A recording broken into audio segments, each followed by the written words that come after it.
మిత్రులకు నమస్కారం. మిత్రులారా, వీడెవడో సమాజ ద్రోహులు అట. అది వీడి ఫేస్బుక్ పేజీ పేరు.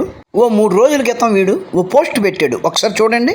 చెప్పేది నారాయణ స్మరణం చేయమని, చేసేది లింగ పూజలు, చేయించేది మత విద్వేషాలు. ఆహా, ఏమి జగద్గురువులు రా నాయన. ఎందుకు వీడు ఎవరిని అంటున్నాడు?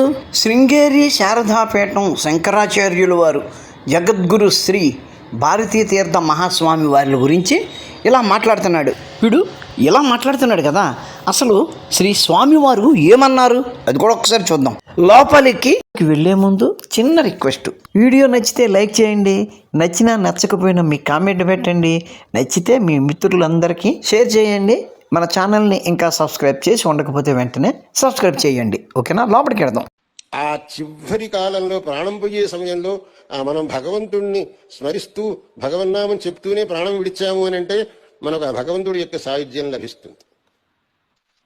అది విడిచిపెట్టి ఆ ప్రాణం పోయే సమయంలో నా డబ్బులు అనుకుంటూ ప్రాణం విడిచిపోయామంటే ఆ ధన పిశాచి పుడతా ఉన్నారు. నా డబ్బు అనుకుంటూ మీరు ప్రాణం విడిచారంటే ధన పిశాచి పుడతారు. కాబట్టి ఆ సమయంలో నారాయణ నారాయణ నారాయణ అంటూ ప్రాణం విడిచారంటే భగవత్ సాయుధ్యం లభిస్తుంది. కొంతమంది అన్నారు, ఆ నిమిషంలో నారాయణ చాలు కదండి, ఇప్పటి నుంచే ఎందుకు, ఆ నిమిషంలో అంటే చాలుగా, ఆ నిమిషంలో అన్నారంటే ఇప్పటి నుంచే అలవాటు చేసుకో, ఇప్పటి నుంచే అని అలవాటు చేసుకుంటే ఆ సమయంలో ఆ నారాయణ శబ్దం నీ నోటి నుంచి వస్తుంది. కానీ ఇప్పుడు మటుకు డబ్బులు అనుకుంటే అప్పుడు డబ్బులు అనేది వస్తుంది, నారాయణ అనేది రాదు.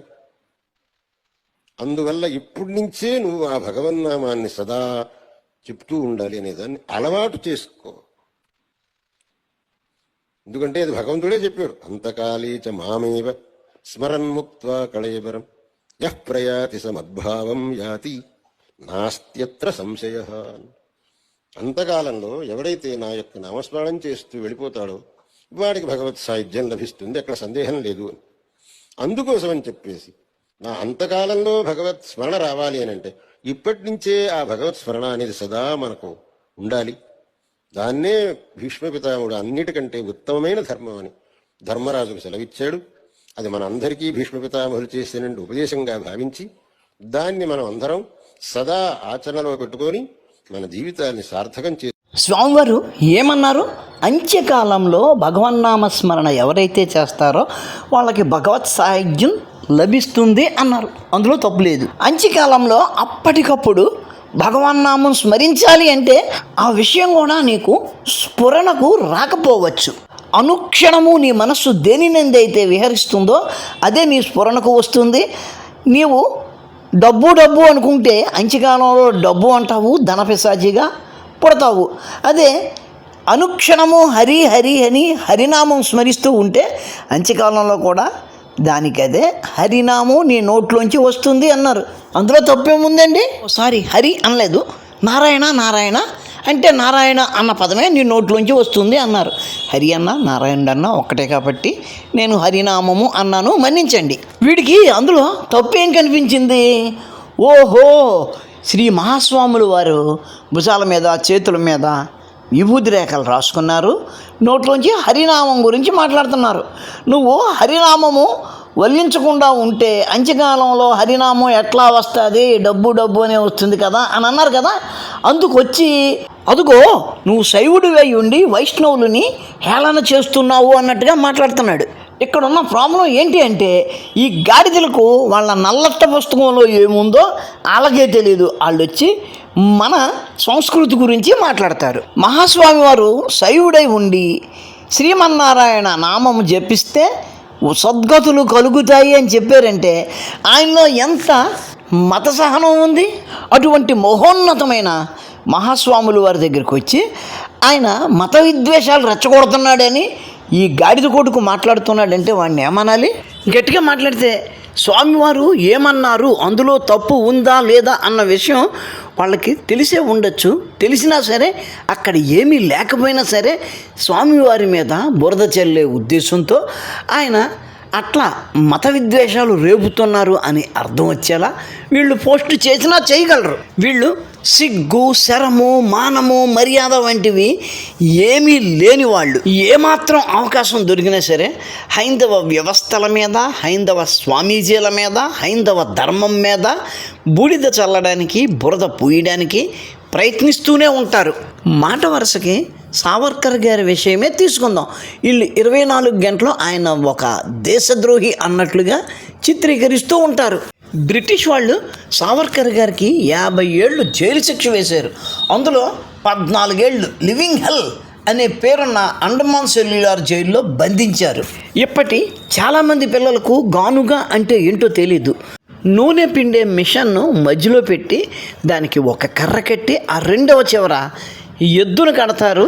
ఆ ఎద్దు ఆ గానుగు చుట్టూ గుండ్రంగా తిరుగుతూ ఉంటే ఆ రాపిడికి అందులో వేసిన గింజలు నలిగి అందులోంచి నూనె వస్తుంది. అటువంటి గానుగను ఎద్దు బదులు ఆయన భుజాల మీద వేసి ఆయన పొద్దుటి నుంచి సాయంత్రం వరకు ఆ గానుగను తిప్పుతూ ఉంటే అందులో వచ్చిన నూనె వాళ్ళు తీసుకునేవారు. ఇలా ఆయన్ను 14 సంవత్సరాలు హింసించారు. ఆ రోజుల్లో బ్రిటిష్ వాళ్ళు ప్రతి సంవత్సరము జైల్లో ఉన్న ఖైదీలకు ఒక అవకాశం ఇస్తూ ఉండేవారు. కొన్ని ప్రత్యేక దినాలలో ఖైదీలు క్షమాభిక్ష కోరుతూ మమ్మల్ని వదిలేయండి అని అడగవచ్చు.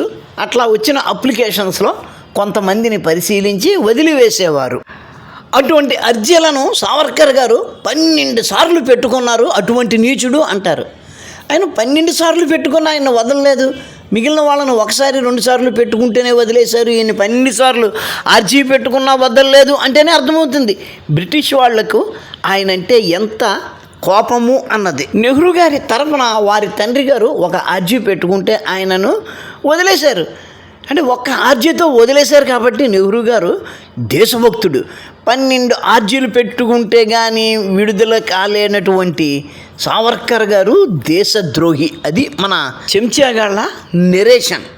లేకపోతే చూడండి, శైవుడయి ఉండి కూడా భారతీ తీర్థ మహాస్వాములు వారు నువ్వు నారాయణ నామం అనుక్షణం స్మరిస్తూ ఉంటే అంత్యకాలంలో స్మరిస్తావు, తద్వారా ఉత్తమ గతులు పొందవచ్చు అన్నారు. అది మత విద్వేషాన్ని రేపించేలా ఉందంట. వీళ్ళని ఏమనాలి మరి? అది మిత్రులారా, వీళ్ళు అన్ని అవకాశాలను తీసుకొని హిందూ ధర్మాన్ని హేళన చేయడము, అవమానపరచడము చేస్తూనే ఉంటారు. తద్వారా అమాయక హిందువుల మనసుల్లో విషాన్ని నాటడానికి ప్రయత్నిస్తూ ఉంటారు. వాటిని మనం ఎల్లవేళలా గుర్తిస్తూ ఉండాలి. వీడియో నచ్చితే లైక్ చేయండి, షేర్ చేయండి, మీ కామెంట్ పెట్టండి. మన ఛానల్ని ఇంకా సబ్స్క్రైబ్ చేసి ఉండకపోతే వెంటనే సబ్స్క్రైబ్ చేయండి. అదేవిధంగా కిందన హైప్ బటన్ ఉంటుంది, వీలుంటే హైప్ కూడా చేయండి. ఉంటాను. నమస్కారం. మతోన్మాదంపై రామబాణం.